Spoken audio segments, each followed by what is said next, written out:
这样的冰肌玉骨，本王若是不尝香，你又怎么算得上本王的王妃？奉天承运，皇帝诏曰：赐邻家嫡子嫁淮北王为妃。黄道吉日，奉旨入府，闲杂人等跪。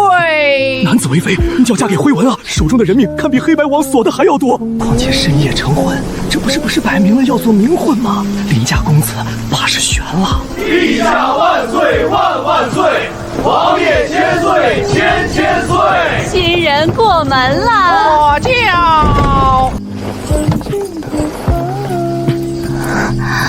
你小心着脚下，随奴婢来。淮北王上来尚在军营操练，不曾回府。喜娘带新人入门。是，奴婢遵命。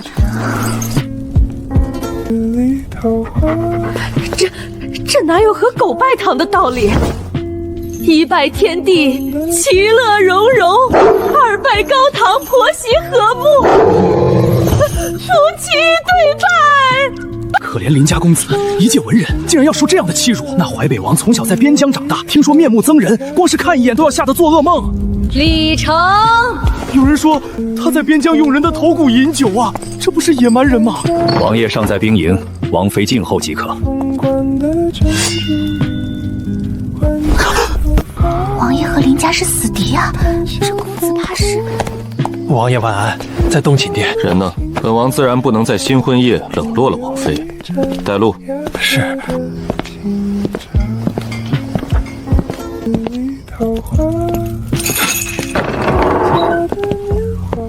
想杀本王，你还不够格。怕我，怎么不求饶？求你放过林家。原来是哑巴，有趣，好香。这个男人能闻到他身上的味道，这怎么可能？坤泽的香气只有楼兰血脉的人才能闻到啊！你是坤泽？你可知本王的父亲是怎么被岳丈冤死的？因为本王的母亲是楼兰人，他说本王的父亲通敌叛国，扣了好大一顶帽子，把萧家满门抄家。没想到岳丈在家中竟然也养着楼兰人为妾，美人的泪也是香的。若是不听话，本王便可以送你去军营里，他们很多都是楼兰人，说不定能闻到你的香，让他们也尝尝许久未见的坤泽之香。我没死。这样的冰肌玉骨，本王若是不尝香，你又怎么算得上本王的王妃？他知道尝香便是一种契约，坤泽的后颈被钱元咬过以后，这辈子都只能属于这个人了。哭什么？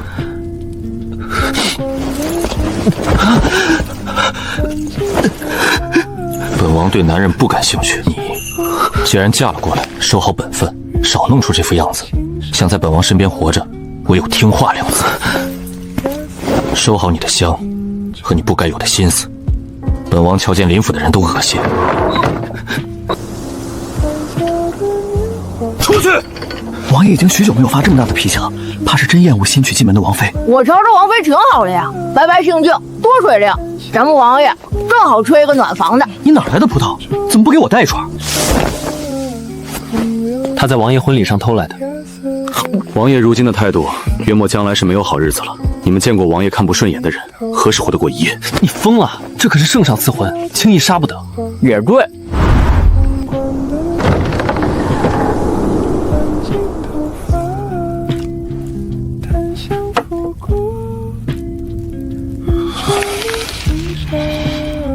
把西南战士的折子呈上来。是。回王爷话，王妃晕过去了。影司在，去查林家。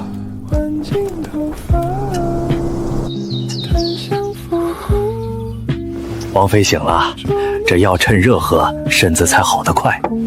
王爷不在，他甚至都不知道王爷昨晚有没有来过。好可怜啊，王妃长得像花似的，王爷竟也不喜。这王府里的日子将来可有的熬呢。听说西岐那边又起了战事，王爷忙起来，更不会记得他了。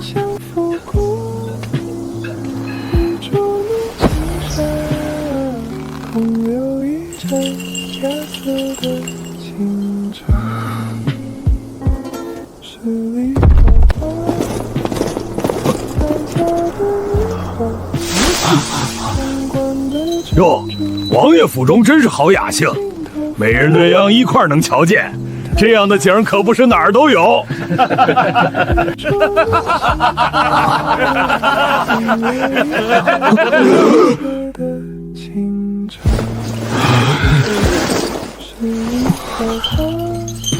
是在笑话他这个吗？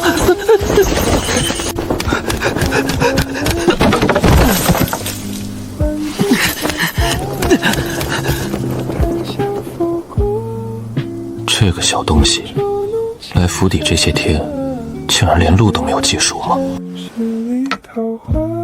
王妃最近如何？王妃喜静，院中只有2、3个仆从洒扫，平日里胃口不大好，受惊发热2天，现下已经大好了。王爷可要去瞧一瞧？这是按您吩咐调查了王妃的身世，是林家妾室所出，并非嫡子。她似乎在林府过得不好，折子上都是林家赶出来的老奴口供。他人呢？回王爷话，王妃方才在院里扭了脚，上了药，正难受呢。娇气。带路。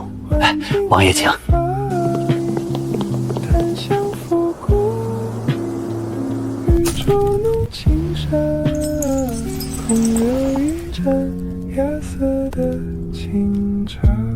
娇气。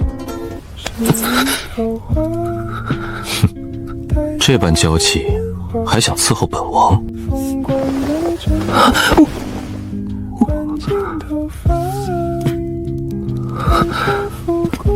你哭什么？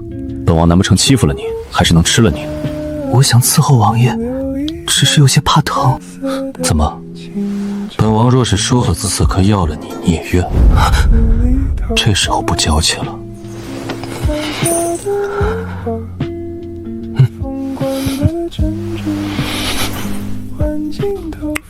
要胡气？这样王爷喜欢吗？既然是本王的王妃，自然是要留在本王身边的。你痛了，如此娇气。王爷很好。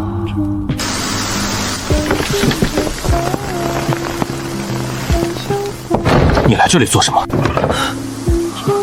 陈管事说您没用膳。进来。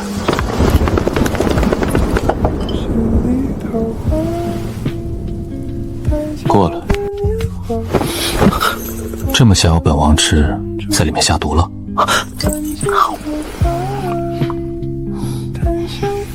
这是你亲手做的？王爷从何知道这是我做的？本王什么不知道？怎么，这时候不怕本王了？世人都怕，你为何不怕？王爷不是坏人。本王是好人。本王向来不是什么好人，若是想要招惹，你要掂量好有没有那个本事。王爷很好。你先下去，以后不要来了。我下次一定会练好的。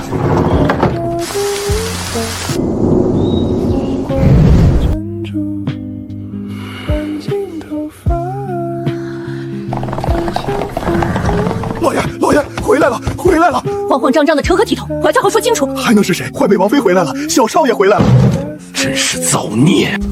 老爷，外头不知多少眼睛盯着呢，即便再气，面子功夫也得做足。我想见见母亲。老爷在正厅等您呢。我想见一见母亲。老爷让您去正厅，请吧，淮北王妃。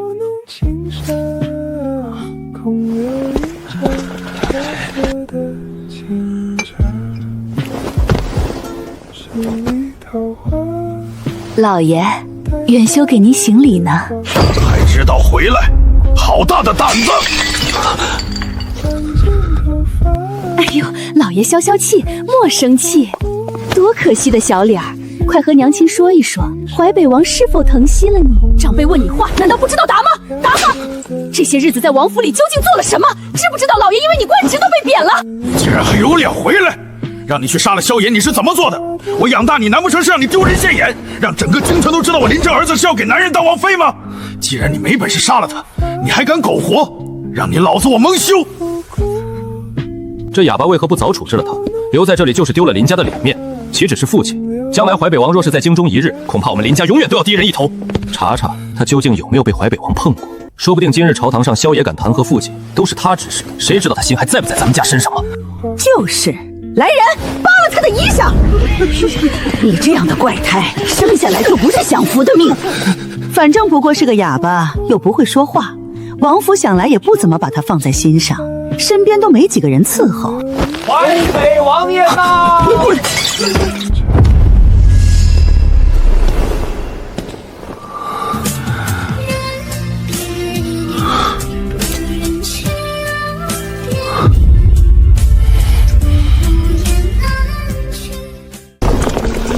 误会，这都是误会，不知王爷有失远迎。远迎？本王可受不起林大人的一声王爷。本王还以为出了什么事儿，让王妃这个时辰还不回府，原来是岳丈大人在这动用私刑啊！不是，从小这孩子便不懂规矩，是怕他在王府里出了什么差错，特意回来教导。教导？本王的王妃没想到还需要你林大人来教导。王爷刚从边境回来，大约不知京城当中的规矩。他平日在家里面放纵惯了，回来便不知尊卑大小，顶撞长辈，这才稍作惩罚。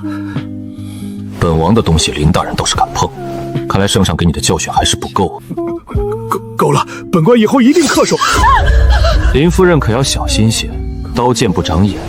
本王只警告你一次，如果下次再敢动我的王妃，那么下次悬挂市井的头颅就不一定是谁的了。是，王爷说的是。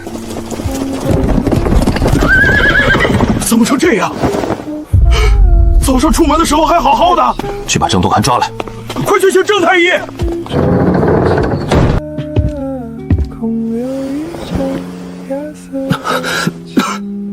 这般娇气，还敢自己一个人回林家，胆子倒是挺大。本王若是不来，今日就要让那个老头子欺负死你吗？手心痛。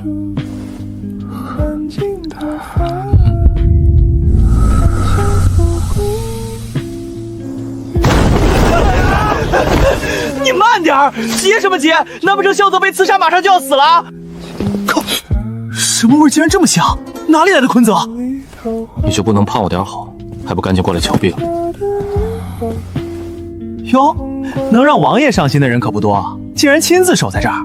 你哪里找的美人？瞧他的病，敢乱碰，不怕本王把你的手剁了？王爷您都成家了，嘴里整日打打杀杀，不怕把您家小美人吓到啊？这位小美人是坤泽，可这香味儿，我在边境见过不少楼兰坤泽，凭我的鼻子却从没闻过这么香的人。你做了什么？不应该啊。当然是瞧病了。王妃一日3食，只是吃的不多。前些日子一直病着，也没什么精神，都是外面的郎中给开了一些养气血的药，一直喝着。这位小美人是坤泽，不过自小的环境生长得不太好，吃的不多，营养不够，身子骨里本就是虚的。而且我摸她的脉象，应该是被灌过哑药，从小就伤了身子，本就气血两亏。如今再加上她刚刚籍贯成得发之年，怕是有了超期。这就对了，坤泽本就是吸取前元精气才能活的，从小身子骨又弱，到了潮期你又不配合，便只能生生硬熬了，就好像深入骨髓的秦蛊毒，只有你淮北王能解。吃什么药能让他好，你随便开就是了。吃药？你见过中了秦蛊的人吃饭就能活吗？他呀，是潮气折磨的身子骨越来越浮血，而且小时候吃的这个哑药，估计也是一种毒，不仅会让他的身体越拖越累赘。你瞧，他身上这么多疤，可不是1天2天能形成的。想让他好起来，恐怕需要你尝香，不然他身体里一直亏着精气，总有一天会拖垮的。你们那个一次，远比什么药都来得强。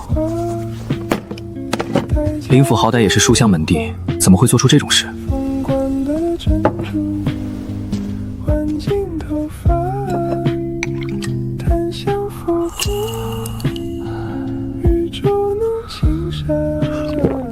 空有一盏亚瑟的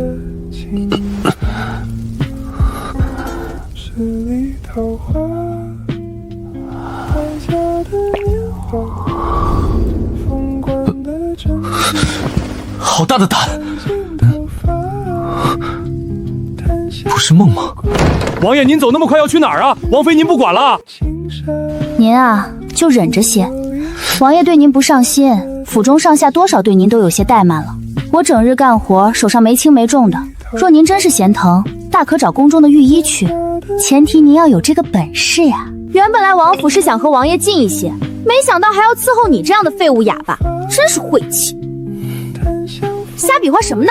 你想自己上药，到时候又在陈管事面前告状我偷懒儿？想得美！赶紧把手伸出来，男人都能当上王妃，我若是林大人，脸面都要丢尽了，躲什么躲？装出这副柔弱样子究竟是给谁看？王爷瞧不见，你给我老实点！谁在本王的府中，竟然这般嚣张？王爷万安，这便是淑妃娘娘让他服侍的人，此等容颜可不比当今圣茶，手握重权，若是能成为他的侍妾，飞黄腾达的日子岂不是近了？嘉白，你这是做什么？王妃的手怎么伤成这？是奴婢的不是，生来下贱，伺候不得王妃。这刚要上药，王妃嫌弃奴婢的手太重，伺候不好，全都打翻了。怎么，不为自己辩解吗？那你说，本王如何为你主持公道？王妃性子古怪，奴婢实在是难以伺候，不若将奴婢调去前院也好，请王爷成全。成全他，把他拖下去，打50大板，送回到淑妃宫里，让他长长教训。王爷，奴婢冤枉，是王妃有心刁难，奴婢。你也知道自己是奴婢。不，奴婢没有，请王爷宽恕，请王妃饶命，王妃饶命，奴婢再也不敢了。还不拖下去！王爷不！淑妃的手都还敢伸得这么大，本王第一个拿你的项上人当回礼送回永乐宫。王爷估计嫌弃了吧？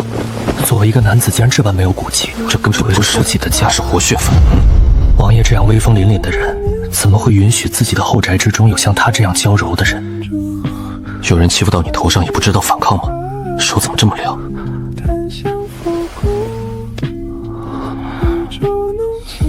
这么差劲的身子，就算是本王要长香，终也守不住。长香，王爷，后院已经换了一拨人，绝不会再有宫里的人来插手，请王爷放心。把药呈上来。王爷，郑太医在门外候着，他来这儿做什么？怕你这个粗鲁男子不会好好对待我们美人了。上次瞧着脸色差的难看，如今刚醒就坐到人家怀里去了。小美人儿，你当真是厉害呀！羞了。他是太医，来给你瞧病的。药用了下去，人倒是好多了。就是等到下一次潮期的时候，你记得尝香，有了你的滋润，人才会活得长久。前几日还胆子大的想要让我尝香，现如今太医这么说了，你反而脸红。这么可怜的美人落在你手里，岂不是白瞎了？你是王爷就能随随便便杀人啊？天天陪着这个火阎王，真是折寿啊！王爷是很好的人。天哪，你们两个可真够腻人的，腻死人了！郑东寒说，本王平日里若是多尝一尝的香，你就会好一些，不许乱动，本王是在给你治病。哼，就这么闭着眼睛，不怕本王再做出什么出格的事吗？比如洞房，别怕，即便是洞房，也要等你身体大好了以后。他从未想过，这个曾经想要杀了自己的人，如今竟是唯一能庇护他的人。有事起奏，无事退朝。臣有本起奏：前些日子淮北王好大的阵仗，不仅闯入林都尉府邸，还大闹一摊，带着他的南妃在街上招摇过市，请皇上下旨。不知爱卿觉得孤应该下什么旨？淮北王功高震主，实不可忍，简直不把天家颜面放在眼中，在京城都敢这样大闹，殊不知在边境都已经称王称帝。哦，敢问常大人，本王的王妃乃是内人，到岳丈家把本王的王妃接走，这也算是招摇过市吗？何况这王妃可是圣上赐婚，难不成大人觉得圣上的赐婚不好吗？皇上，臣没有这个意思。罢了，淮北王替朕打江山，劳苦功功，这既然是他的家事，估计别天子也没有过问的道理。西北水欢，不知众位爱卿有何看法？庸才啊！退朝，淮北王留下。臣遵旨。朝兄，我才是苦不堪言呐！把自己的亲儿子嫁了过去不说，最近接连贬词，哎，你怕什么？你夫人的表姐可是当今太后，如今朝中两党，太后执政，圣上不过是空壳子。过几天外国使臣就要来京，找个机会，你明白？长兄知我。怕什么？你的声音好听，说不定于北王爱听。皇上，你饶了我吧！皇上兴致这么好，也应该等天黑之后。无趣，你怎么扫姑的兴？不怕把你斩立决？臣真是害怕。萧泽，你这副木头脸，不成你家里的那位娇妻也能适应？适应？真的假的？你竟然能留着她的命到现在，还真是让姑刮目相欠。改日一定要见一见这个奇特的美人是什么样。皇上说笑了，您见的美人还不多。萧泽，和我在一块就别摆什么君臣架子了。今日的折子又被送到太后的宫里去了，姑这个皇帝当的实在清闲。前些日子你说要娶邻家嫡子，姑逆反太后赏了你，你倒好。你知不知道百姓这几天口中传言什么？什么？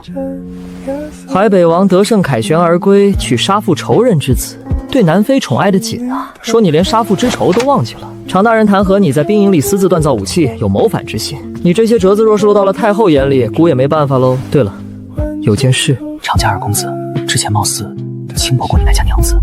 林征这些年为了拉拢朝中大臣，没少往楼兰青楼里去。林征之前似乎总弄着他这个儿子出去官渡。常家二公子前些年好奇，听说想要玩一玩，后来不知怎么的进了林府是被抬出来的，下边再也不能用了。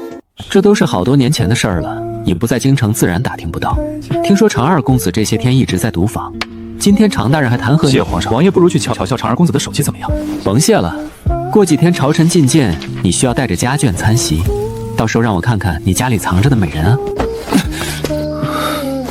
王妃，王爷有请。我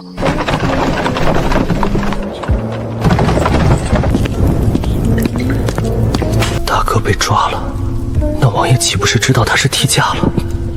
王妃请。郑东涵这个庸医，本王瞧着脸色怎么比前几天还差？本王就这么可怕？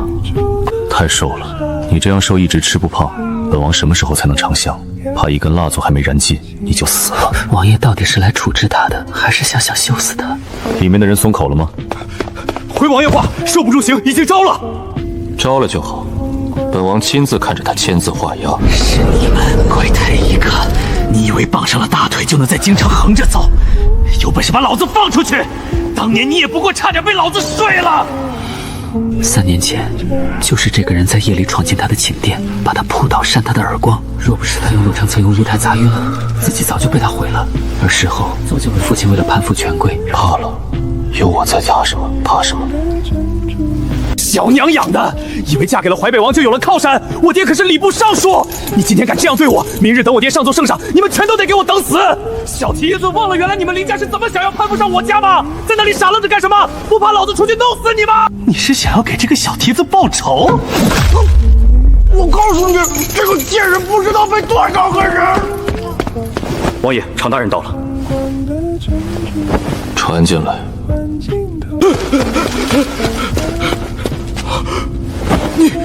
小泽，你疯了！你简直是疯了！爹，救我啊！爹，他们做局逼我！爹，他们让我卖了京里的宅子，我不肯就打我！爹，你就不怕我去告诉圣上，告诉太后你这是滥用私刑，竟敢对官员大臣的儿子如此重刑？即便你是从边境回来的，也没有这个权利。本王没这个权利，难不成常大人有吗？常玉衡在京中赌逢输了钱拒不还账，常大人夜以继日地参奏本王，却不想家里有这么一个儿子，白瞎了常大人一将社稷之心。大人签字画押，今儿就能领您的爱子回去了。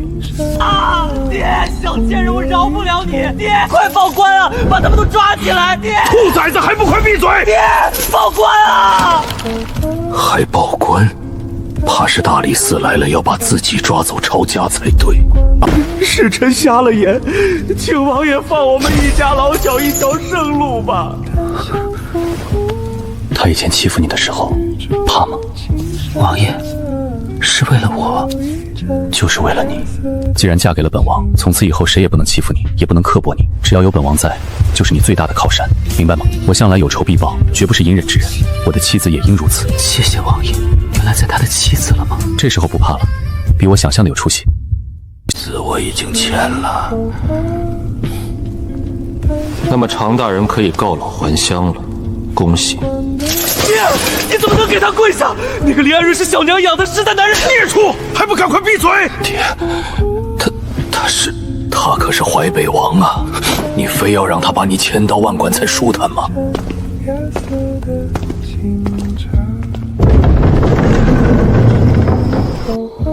林远修，记住，做本王的妻，就不许再低三下四，以后把你的头抬起来。他从未想过自己有一天竟然有如此大仇得报的日子。有没有人说过你长得极美？谁说过？王爷。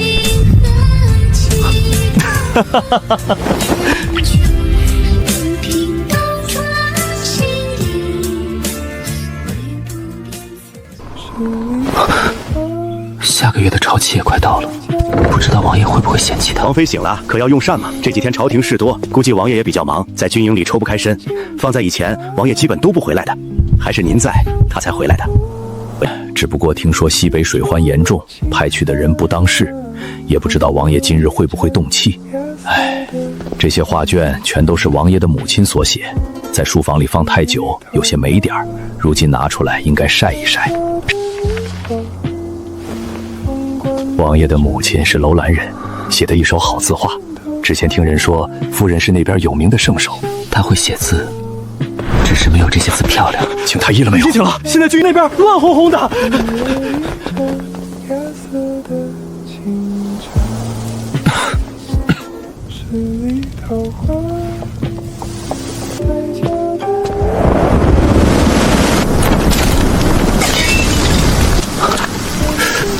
后院还晒着王爷的字画，那些都是王爷母亲留下的，若是淋湿了可不好。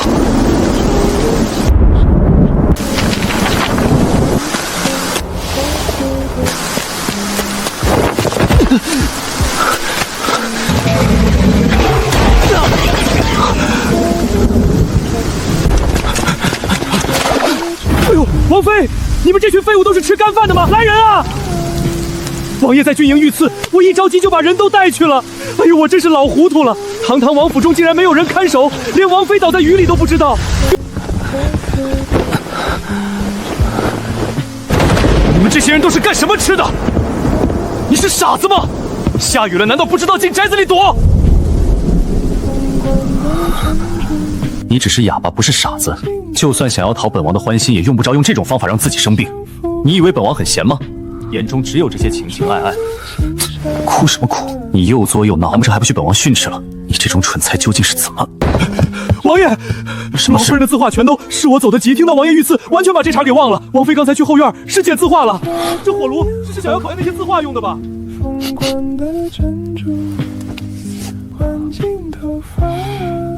还不赶紧给王妃换衣服！天下哪有你这样丧良心的男人？人家帮你收好母亲的东西，你倒好，仗着人家不会说话就欺负人，是吧？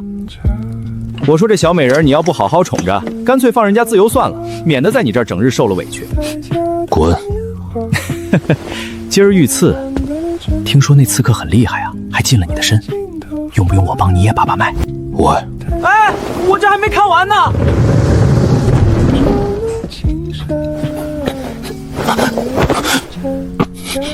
你哪里受伤了？严不严重啊？我能看看吗？本文刚冤枉了你，怎么不找我算账？算账？和自己的夫君算账吗？本王的心情不太好，刚才跟你说话大声了些，娘子可不要记恨。那些字画都是死无题，你怎么这么傻？那些都是你母亲的，是你很重要的东西。还好，真的遇刺了吗？那刺客的刀法能混进军营里，也是本王疏漏。喂，你怎么了？哭什么哭啊？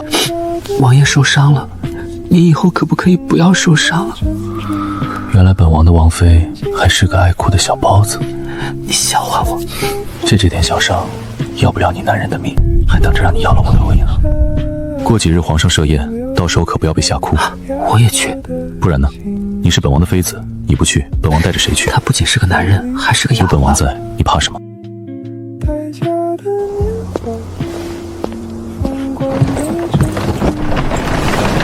太后娘娘请王妃过去喝茶。王爷，皇上还在里头等着您呢。尹三，臣在。你跟着王妃一块儿去。王妃若是少了一根毫毛，你就自己去地牢里。属下遵旨。怕不怕？怕不怕？放心，有尹三在，谁也上不了你。是因为他功夫最好吗？一会儿你就知道了。王爷还要去和皇上商议朝中大事，这些时辰就不要耽误了吧。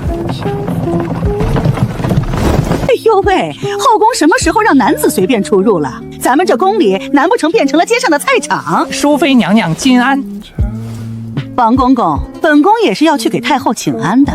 太后午睡可起了吗？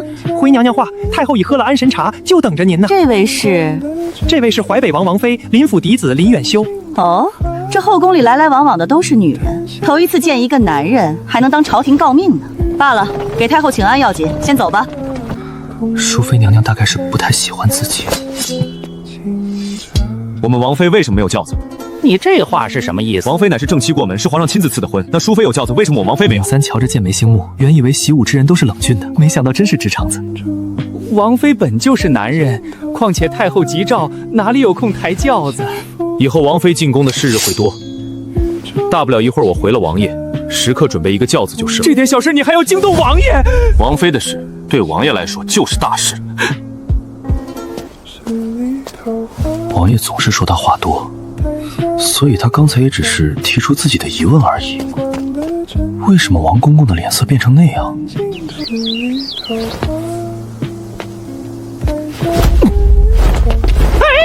在外面闹什么？太后午睡刚起，喊什么喊？你有几个胆子扰了太后的清静？奴才哪敢啊！谁来了？淮北王府的新王妃，太后叫来喝茶请安的。太后娘娘身体康健，是我们大周知府。是淑妃的声音。将来皇上生个一儿半女，给您膝下作伴，您就有的忙了。那你何时生个一儿半女，哀家才算放心？太后，您又打趣臣妾。最近宫里的流言蜚语传得有多难听，有多难听。你知道是什么传言吗？不知道我心里的苦啊。皇上最近喜欢宠幸小太监。哎呀，皇上就喜欢临幸宫女和太监，从来不碰后妃的手指头。谁敢在太后娘娘宫里嚼舌根？圣上也是你们能议论的。是谁带进来的？什么人竟然有这样大的胆子？淮北王也是臣子，太后和皇上才是你们的主子，不过是奴才，哪里还有高低贵贱之分？前些日子把我宫里的茭白弄得梨花带雨的跑回来，淮北王可真是好大的脸面。本宫不放在眼里也就算了，太后娘娘竟然也不放在眼中吗？柳叶，奴婢在。没规矩的人可不能进哀家的宫，教教他们规矩。若是王妃不懂规矩，那便在日头底下晒着。什么时候能管教好自己的奴才，才有资格进太后的宫。我可以去见王爷吗？不可以吗？我不会管奴才，也不知道怎么管。王爷让我来之前也没说怎么学规矩，我让他去教教我。王妃，您确定要去找王爷？那咱们就先走吧。太后宫中岂是你们想来就来、想走就走的地方？难道不能吗？他来这儿连太后的命才能见到王爷啊！简直是放肆！嬷嬷说要教我们王妃学规矩，我的主子可是皇上亲赐的婚，你我都是奴才，竟然能对主子以下犯上吗？放开，放开！淮北王既然嚣张至此，等我回了太后，你们就知道厉害了。柳叶，让他们进来，哀家倒想看看究竟是何人。太后请淮北王妃进殿。如今的皇上不是太后亲生，两人手中都有权。咱们王爷是皇上的人，这位淑妃娘娘是太后的人。淑妃想安插一个眼线到王府里，其实太后本意也是想要拉拢王爷。太后，这位淮北王妃来了。想想到如今男子都能长得这样俊俏，怪不得王爷一定要把你娶回家。他说的话是什么意思？我们王妃谢谢淑妃娘娘夸赞。夸赞？规矩都不懂，有什么可夸赞的？见过太后娘娘，难道不知道下跪行礼吗？淮北王好没规矩，如果府中人人都像你这样，那还要天家尊严何在？听说你是林大人家的儿子，难不成林大人也如此规矩吗？堂堂王爷竟然娶一个男子为妃，成何体统？淮北王故意弄出笑话，是让我们大周没有脸面。柳叶，不是奴才不肯教，是这位王妃不肯学呀！奴才冤枉。既然不懂规矩，那就按宫里的规矩办。宫里的规矩是什么？见太后不跪者，不进天家20大板。若是不悔改，那活生生打死的也有呢。来人啊！王爷有旨，任何人不得靠近王妃半步。哦，哀家的宫里竟然承哀听淮北王，还要给他行礼不成？哀家之大招朝是随着他的姓吗？他本是罪臣之子，能爬到今日的位置，也是皇帝看中他。今日竟然见到奴才，还敢反咬主子了！都已经说到这个份，你还敢不跪？他不跪。和王爷分别之前，王爷说过不让他继任立下，即便是太后，他也不跪。大胆！来人，还不赶紧把他给我拿下！您千万不要跟这种下躁的人生气，平白气坏了身子可不好。找死！这是皇家重地，你敢带刀进太后的宫里，竟是犯了死罪了！好啊，如今大昭桥竟然还皇王做主了，难不成你真以为你的主子手握兵权？既然这个侍卫想要护着，那便先拿他开刀。你不要保护我受伤了。您放心，就这几个人，根本进不了我的身。你们几个愣着干什么？反了！你们真是反了！淮北王到！王爷千岁千岁千千岁！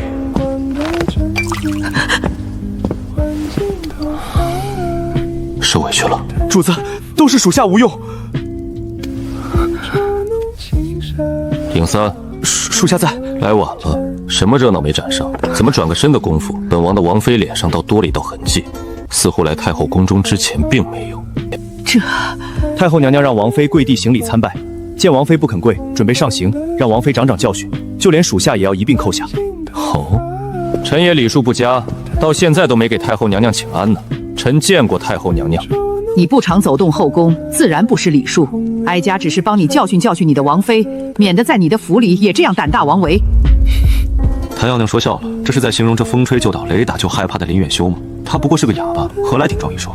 如若他真的胆大妄为，顶撞了太后，这张脸恐也不会肿成这个样子。这样的人，哀家动手教训已经是给他脸面了。王爷可不要小看了这些礼数。大周朝男子为妃，闻所未闻。这事儿传出去，多少人在背后，太后娘娘一片苦心，想要帮你治理好后院，你可千万不要辜负了。哪怕是皇上都要给哀家3分颜色，这里岂容你放肆？太后娘娘说的是，雷霆雨露皆是君恩，那依太后之见，可是要把他断手断脚扔入地牢。他既然已经是哑巴了，尝尝教训便是。毕竟是你府中的人，哀家也不好过问。打几十大板，你带回去自己好好规训便可。本王若是把你交给太后处置，你可愿意？那板子打下去，你的命能不能保住，可就不一定了。我不怕，他的命原本在新婚之夜那天就应该戛然而止，是王爷留下了他。本王没有同意让你去。尹三，属下在，谁动的手，先把他的手筋挑断。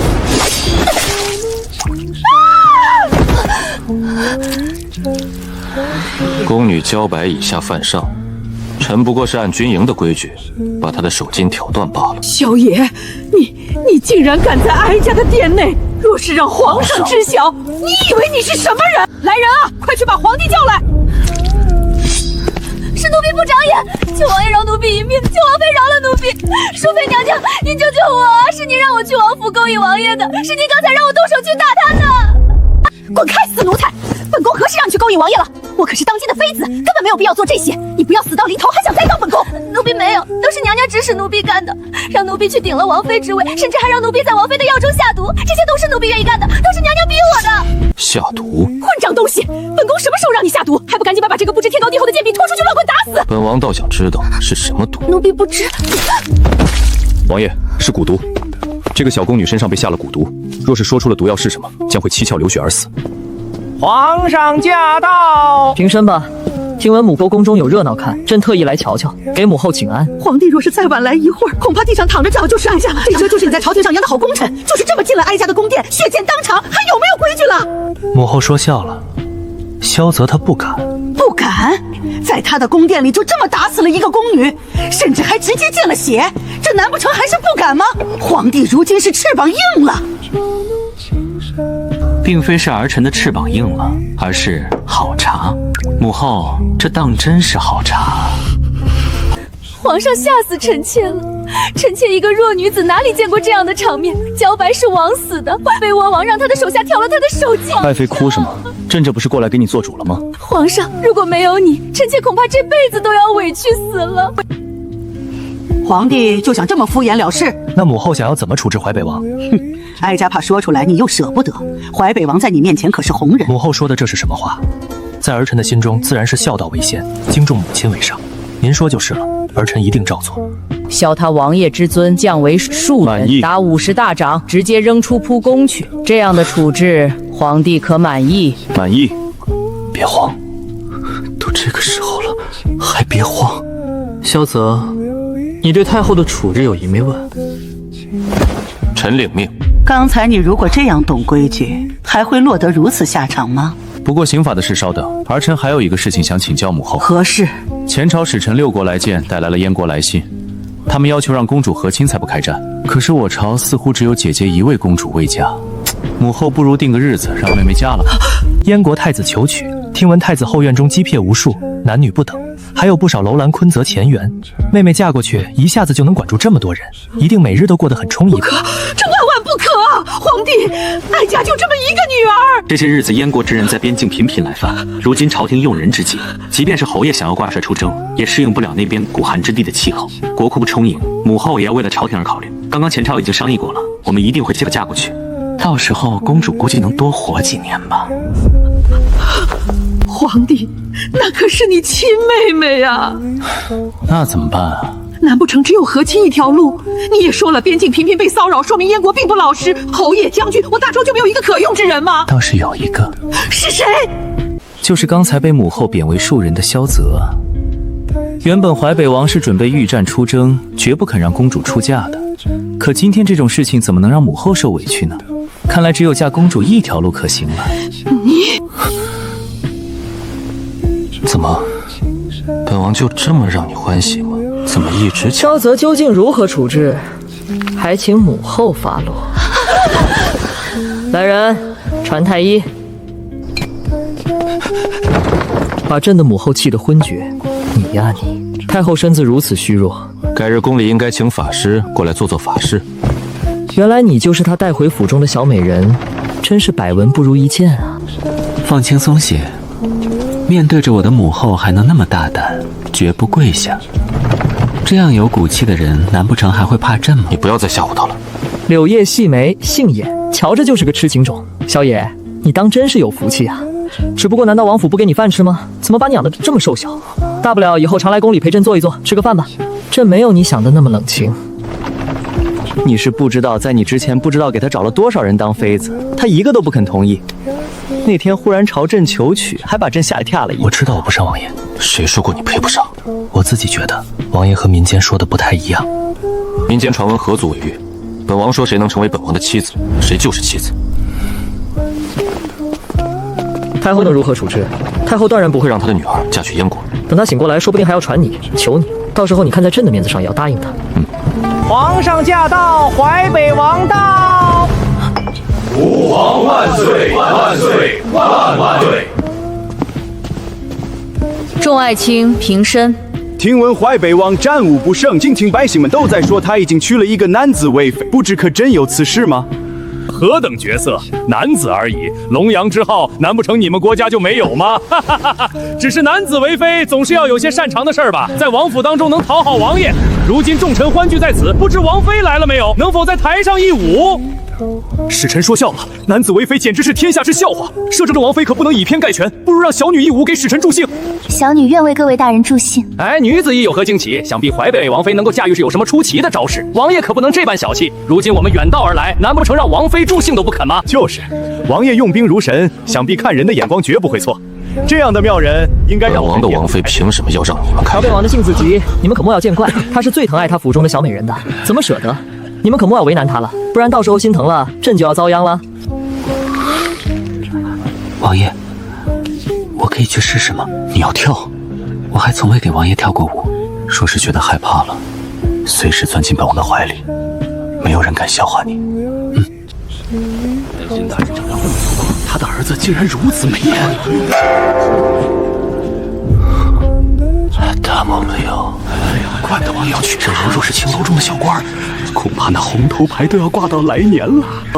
你敢这样说王妃，不怕被割了舌头？玩玩而已，难不成真以为淮北王在意？男子舞蹈，那可是青楼里的小官才做的。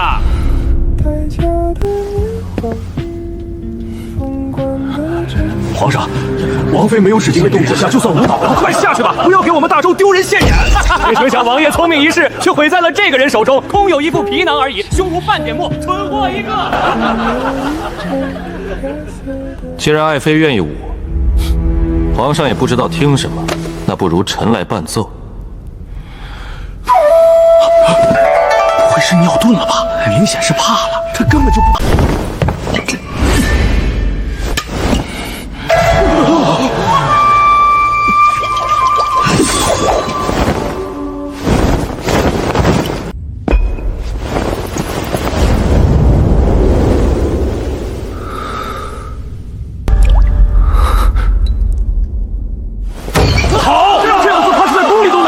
是淮北王，我也要天天回府中享乐。有这样的美人，即便是死了也值得。我没有给王爷丢脸，没有丢人。本王从不知你会跳舞，一会儿回到府里只给本王一个人跳，好不好？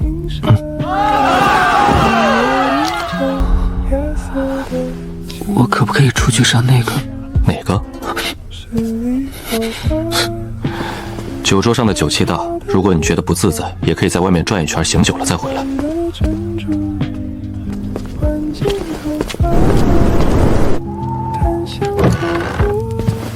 王妃可要去前面的偏殿休息片刻吗？王妃可以进去稍坐片刻，奴才就在这儿等着您。什么时候舒坦了，奴才再带您回酒宴。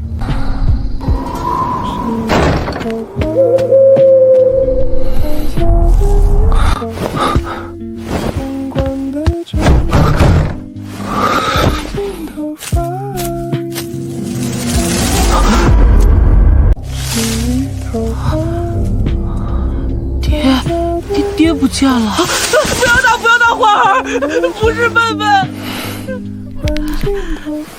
你不打花儿，你是好人。公主坏说要给我娶媳妇儿，这不是媳妇儿，这是男人。我不要，我要出去娶媳妇儿。公主，是王爷今日说的祥和公主吗？你是阿月的媳妇儿吗？是阿月的媳妇儿吗？有人给阿月下了药，把她扔到这冷宫里和自己一起独处。不，你不是媳妇儿，你是男的。哦，你是我的相公，相公高兴，相公高兴。他顶着淮北王妃的名号，到时候恐怕会让王爷颜面无存。相公，你不许走！相公不许走！要和阿月洞房，这样就不难受了。我想撒尿。是钱元，这个阿月不是普通人，他身上流着楼兰的血啊！如果靠得更近，他便会浑身乏力，到时候两个人一个哑巴一个傻子。相公坏，就算有10000张嘴都说不清楚。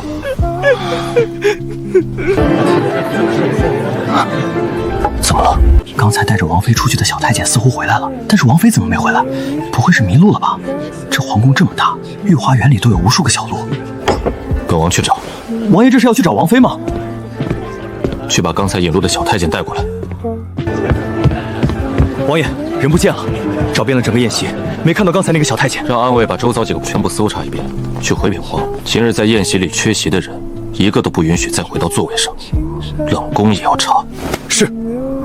找，就算是把皇宫给我翻过来，也必须把人给我找出来。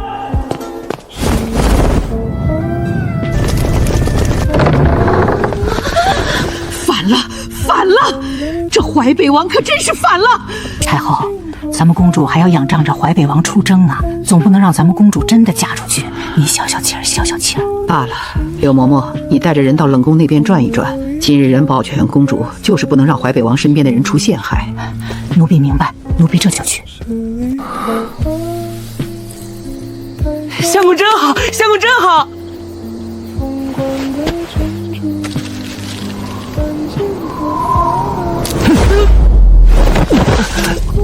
小相公，你怎么了？都是阿月不好，让你难受了。你来吧，这次我一定不会再动了。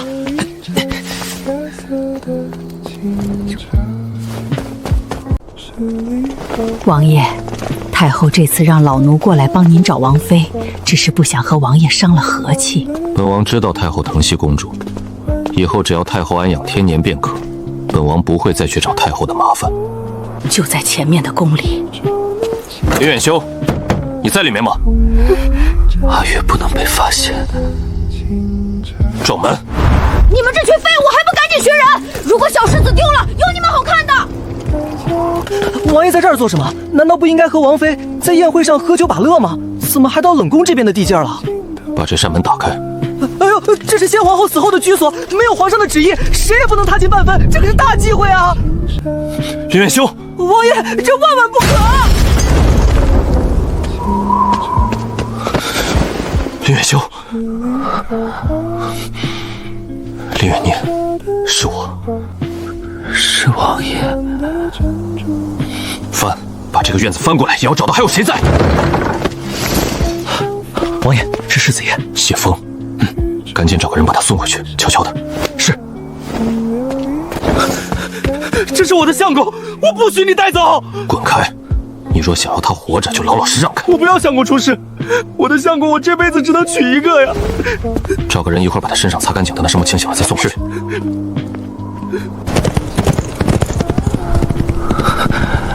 王爷有，没到府上，别在这个时候勾着本王。是王爷的气息。哎呦喂，怎么这么回来的？快去打水，都下去，都下去！要不要叫太医来？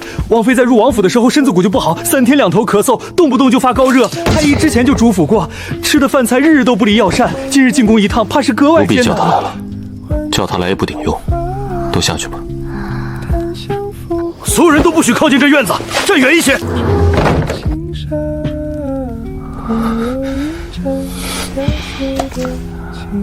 林远修，你可瞧清楚本王是谁了吗？就敢这么蹭本王的手心？知道我是谁吗？是王爷。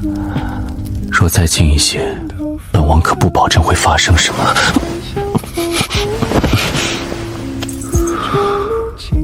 只有王爷身上的香气才能让他降温。不怕疼？